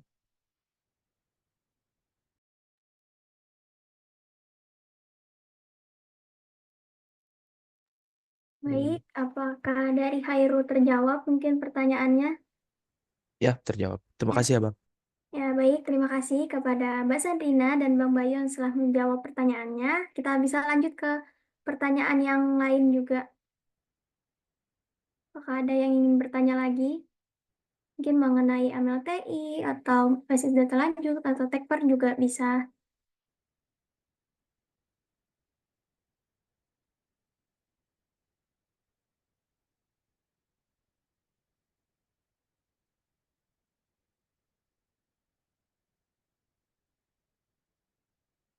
Teman-teman bisa, oh Nabil boleh bertanya on mic. Kalau bisa on cam ya.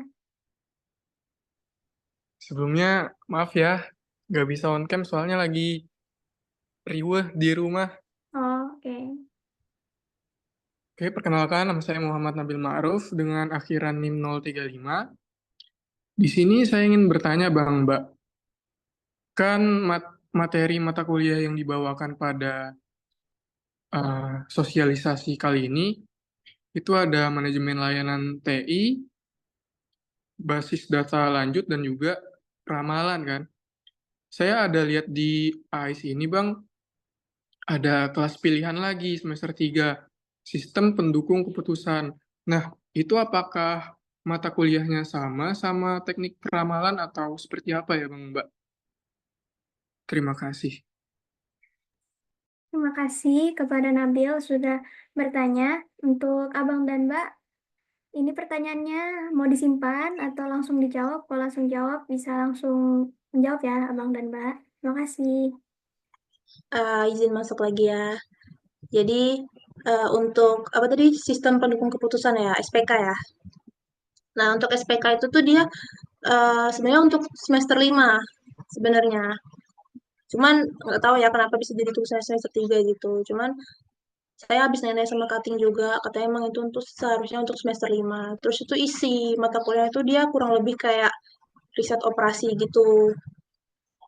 Jadi kalian tuh bakal mempelajari riset operasi itu di semester ini guys, semester 3 ini gitu.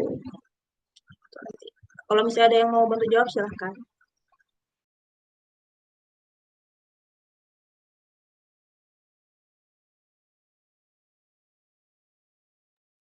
Apakah ada yang ingin membantu untuk jawabannya?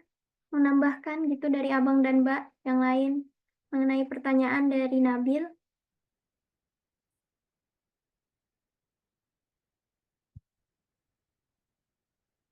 Mungkin itu saja jawabannya Nabil buat pertanyaan dari Nabil. Apakah tercukupi? Berarti Mbak, untuk riset operasi dan juga sistem pendukung keputusan ini mata kuliah yang berkaitan gitu ya Mbak? SPK Iya, ini betul. lanjutan dari sistem operasi gitu ya Mbak? Ya, bisa dibilang gitu. Sebenarnya bukan lanjutan juga sih, cuman tuh materinya tuh mirip-mirip gitu loh. Gitu.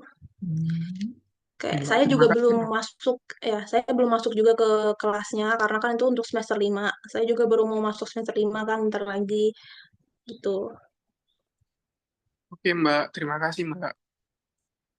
Oke, baik. Terima kasih kepada Nabil dan Mbak Sandrina yang sudah menjawab pertanyaannya dari Nabil. Mungkin dari teman-teman yang lain bisa bertanya lagi. Kalau misalkan malu-malu bisa di chat ya. Farhan boleh?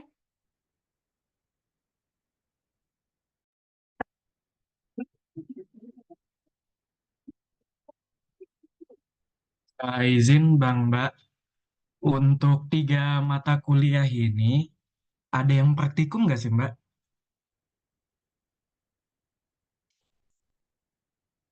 Mungkin itu saja dulu.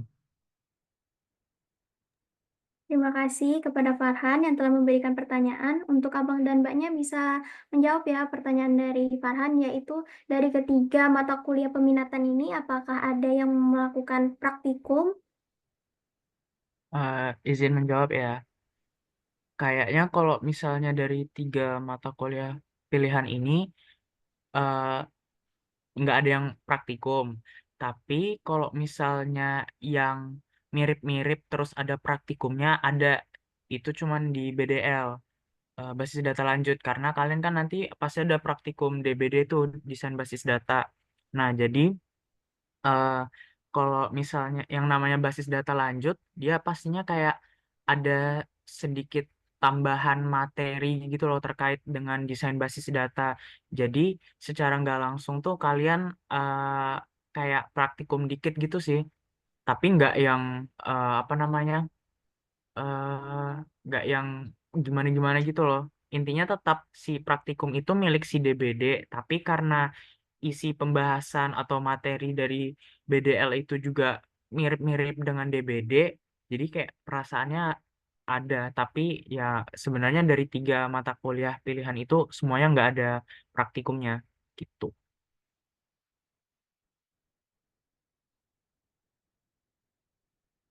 Tuh.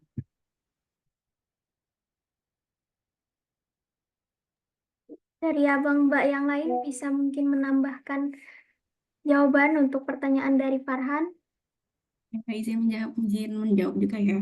Jadi di BDL itu seperti kata Bang Ninu itu nggak ada praktikum. Nah tapi nanti pas di mata kuliah BDL itu kita bakalan nyoba-nyoba query sama dosen. Jadi kayak secara nggak langsung kita ngerasain kayak praktikum tapi sebenarnya itu nggak praktikum gitu. Kita nyoba bareng-bareng sama dosen gitu. Mungkin bisa membantu ya untuk jawabannya.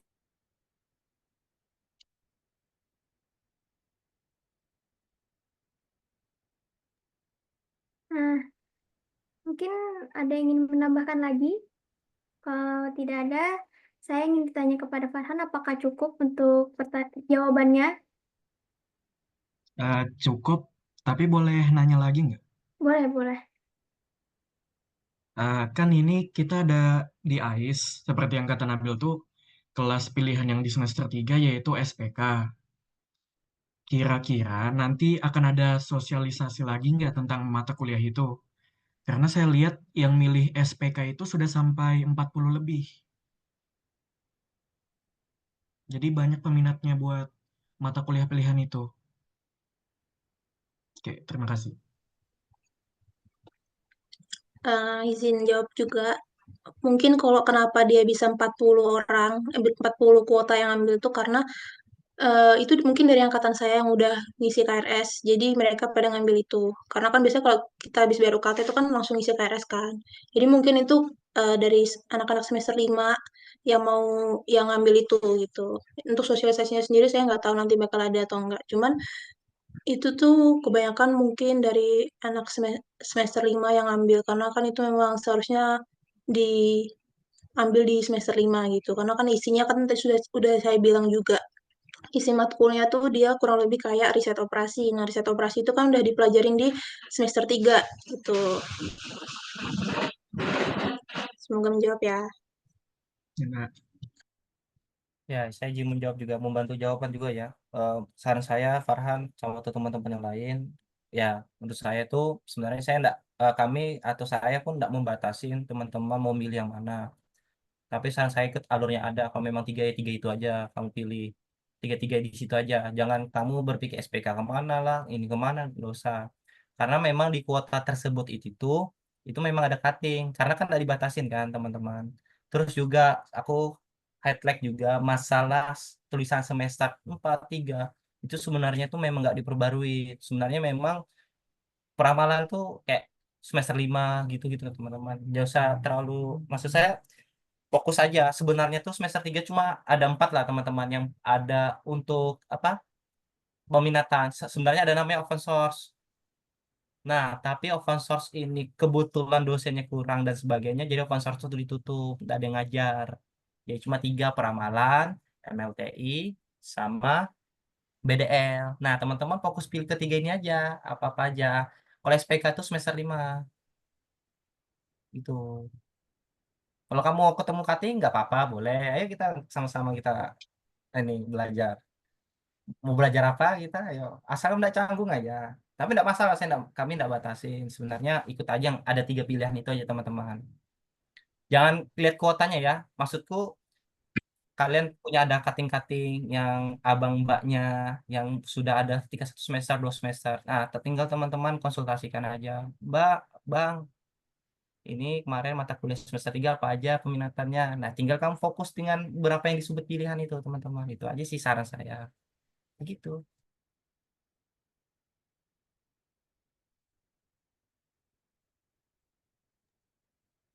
Apakah Farhan mau bertanya lagi? Ada pertanyaan lain?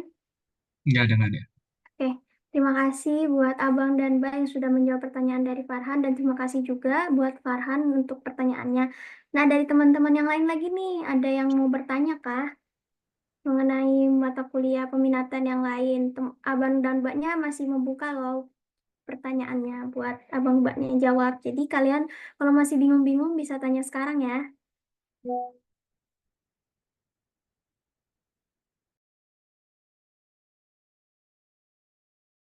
Oke, Nabil bisa bertanya. Pertama-tama saya izin dulu mau bertanya lagi, Bang. Mbak, perkenalkan kembali, nama saya Muhammad Nabil Ma'ruf dengan akhiran 035. Di sini saya ingin bertanya terkait mata kuliah pilihan dari mata kuliahnya itu adalah manajemen layanan TI.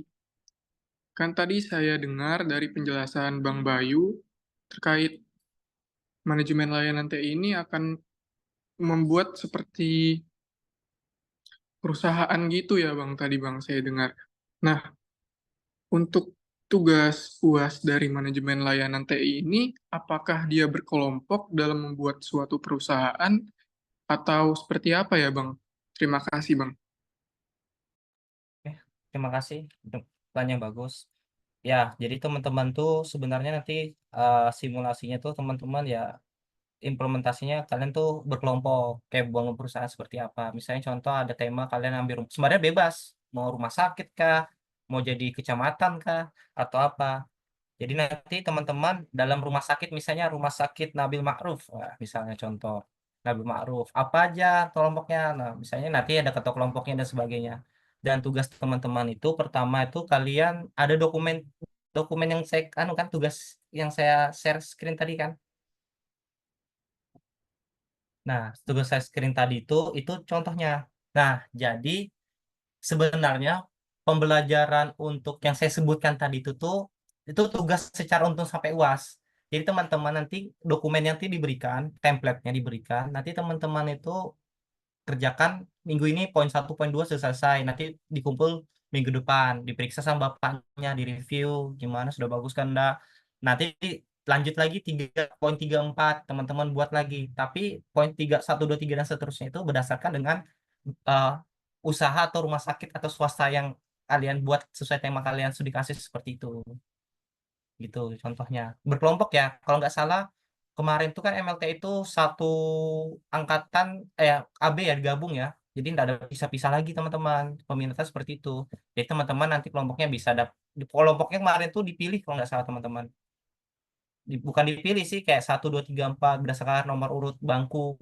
Nanti nomor 1 dikumpulkan yang 1 gitu teman-teman. Kelompok ya.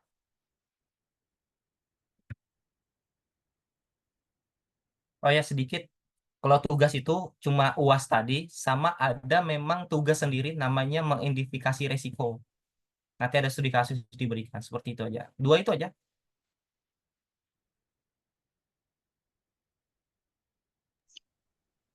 Baik Bang, terima kasih jawabannya Bang. Ya, sama-sama. Terima kasih kepada Nabil dan Bang Bayu yang sudah memberi pertanyaan dan menjawab pertanyaannya. Dari teman-teman yang lain, apakah ada yang ingin bertanya lagi? Masih dibuka ya. Kalau malu-malu bisa di chat. Oke, buat Bang Alif bisa bertanya. Oke, Muhammad Alif Aditya. Jadi saya izin bertanya untuk Abang dan Mbak sekalian, itu buat dosen dari matkul-matkul pilihan ini siapa-siapa aja ya?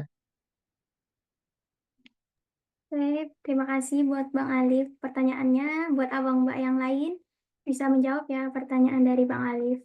Mengenai dosennya bisa disebutkanlah dari mata kuliah peminatan ini. Ya, saya juga jawab. Kalau MLTI cuma Pak Haryo aja ya, satu orang aja, seorangan aja beliau dari awal sampai akhir. Tapi nggak tahu ya untuk berikutnya 2 atau 1. Kalau kemarin 1 orang aja, Pak Haryo. Kalau peramalan, izin menjawab, kalau peramalan sendiri itu di kemarin itu cuma Pak Amin, jadi cuma satu dosen. Jadi dari awal sampai akhir tetap Pak Amin gitu. Kalau dari mata kuliah BDL ini kita ada 2, yaitu Bu Islamnya sama Bu Vina.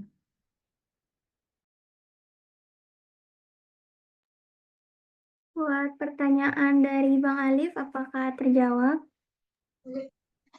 Oke, cukup. Terima kasih, terima kasih. Terima kasih buat Mbak Amel, Mbak Intan, dan Bang Bayu yang sudah menjawab pertanyaannya. Buat teman-teman yang lain, ini masih bisa ya bertanya lagi. Apakah dari teman-teman masih ada yang ingin bertanya? Kalau malu-malu bisa di fitur chat ya.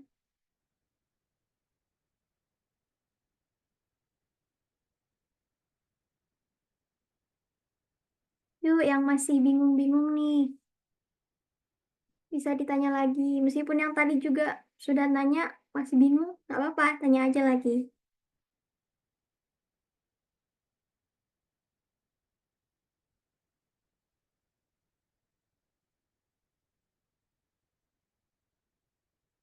Oke, buat Bang Alif.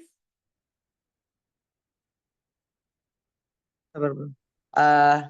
Saya izin bertanya lagi. Kalau misalkan saya ini nggak suka angka-angka ngitung-ngitung, tapi saya mau masuk ramalan, itu kira-kira memberatkan di saya atau enggak? Sama tugas-tugasnya itu apa-apa aja? Oke, izin menjawab ya pertanyaan dari Bang Alif sendiri. Untuk orang yang gak suka hitung-hitungan, sebenarnya kalau menurut saya tidak terlalu memberatkan ya, karena kita juga sebagian besar tugasnya pakainya software. Terus untuk yang benar-benar ngitung pakai tangan itu tuh yang tadi ditampilkan sama Mbak Sandrina itu cuma buat UTS. Jadi untuk yang dibutuhkan di peramalan ini tuh cuma ketelitian aja. Jadi kalau untuk yang nggak suka hitung-hitungan, itu menurut saya nggak masalah banget gitu. Terus untuk tugas-tugasnya sendiri tadi seperti yang disampaikan Mbak Sandrina, dan tugas-tugas kita sebenarnya juga nggak banyak. Ya paling tugas-tugas sebelum UTS, terus nanti pas menjelang UAS baru kita pembagian kelompok. Nah, jadi pembagian kelompoknya itu kita nanti dikasih satu metode di mana kita buat soal sendiri, bikin jawaban sendiri, dan nantinya akan dipresentasikan ke dosennya. Nah, di situ nanti kepahaman kita terhadap soal yang kita berikan itu diuji di situ, ditanya sama dosennya gitu. Jadi kalau menurut saya, apakah orang yang nggak suka matematika bisa masuk peramalan? Dan menurut saya iya, asal punya basic ketelitian dalam mengerjakan soal itu aja sih. Mungkin Mbak Sandrina mau ditambahin. Cukup. Terima kasih kepada Bang Alif yang telah memberikan pertanyaan, dan terima kasih juga kepada Mbak Amalia yang telah menjawab pertanyaan dari Bang Alif. Nah, pemaparan ilmu dan juga pengalaman yang luar biasa dari para pemateri kita hari ini sudah cukup ya. Sudah sangat banyak kita dapatkan ilmu lah dari para pemateri kita hari ini. Tapi tenang aja buat teman-teman yang pertanyaannya mungkin masih terpendam atau masih belum terjawab atau bahkan pengen kayak konsul atau minta saran atau pendapat ini, bisa ya kita sampaikan di luar sosialisasi ini nanti ke para abang dan mbak yang sini lewat chat atau yang lain. Nah, tapi sayang sekali waktu sesi tanya jawab kita ini sudah berakhir. Terima kasih untuk waktu dan pemaparan materi yang telah diberikan kepada kita semua pada siang hari ini. Semoga apa yang telah di-share atau diberikan oleh para pemateri ini dapat bermanfaat bagi kita semua.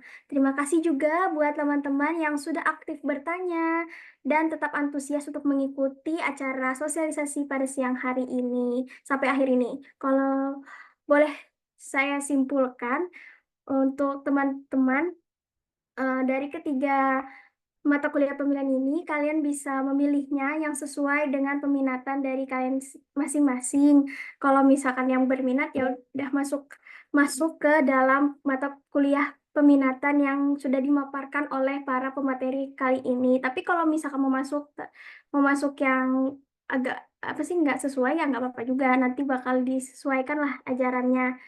Nah, tapi sebelum kita selesai, kita adain sesi dokumentasi dulu ya, teman-teman. Nah, buat teman-teman yang lain yang bisa on cam dulu ya. Soalnya ini buat dokumentasi kita pada kali ini. Kalau yang bisa on cam ya, teman-teman. Terima kasih.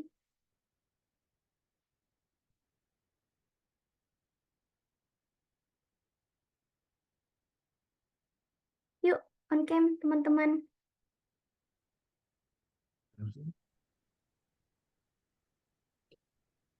Ayo, yang belum on cam bisa on cam ya.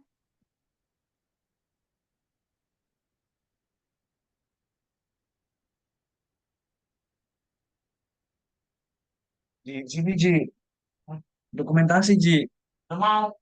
Yang cewek-cewek bisa Nggak on ada, cam ya. nggak ada kan. Nanti kita bisa pose Udah yang hadir semenarik kan mungkin. lihat kan. Ayo, yang lain ditunggu ya. Yang bisa on cam dulu. Sebentar aja buat kita dokumentasi. Oke, kita. Oh, kita.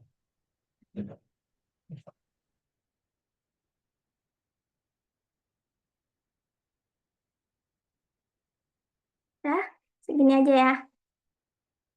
Bisa berpose ya. 1, 2, 3. Ini ada yang kedua. 1, 2, 3. Oke, terima kasih teman-teman yang sudah mau on cam pada kali ini. Nah, sesi dokumentasi ini telah selesai untuk Abang dan Mbak pemateri, yaitu Mbak Sandrina, Mbak Amalia, Bang Bayu, Bang Dinu, dan Mbak Intan. Semoga sehat selalu dan kita dapat berjumpa lagi di sosialisasi yang lainnya. Untuk yang terakhir, yaitu penutupan, sebelum kita tutup bersama, saya Alia Rizky Ramadhani, selaku MC sekaligus moderator pada sosialisasi online kali ini, memohon maaf sebesar-besarnya apabila ada tutur kata yang kurang berkenan di hati teman-teman, abang, dan mbak sekalian. Sekian, mari kita tutup bersama sosialisasi online kali ini dengan ucapan puji syukur. Saya selaku MC dan moderator pamit undur diri. Terima kasih dan sampai jumpa teman-teman. Assalamualaikum warahmatullahi wabarakatuh. Waalaikumsalam warahmatullahi wabarakatuh. Waalaikumsalam.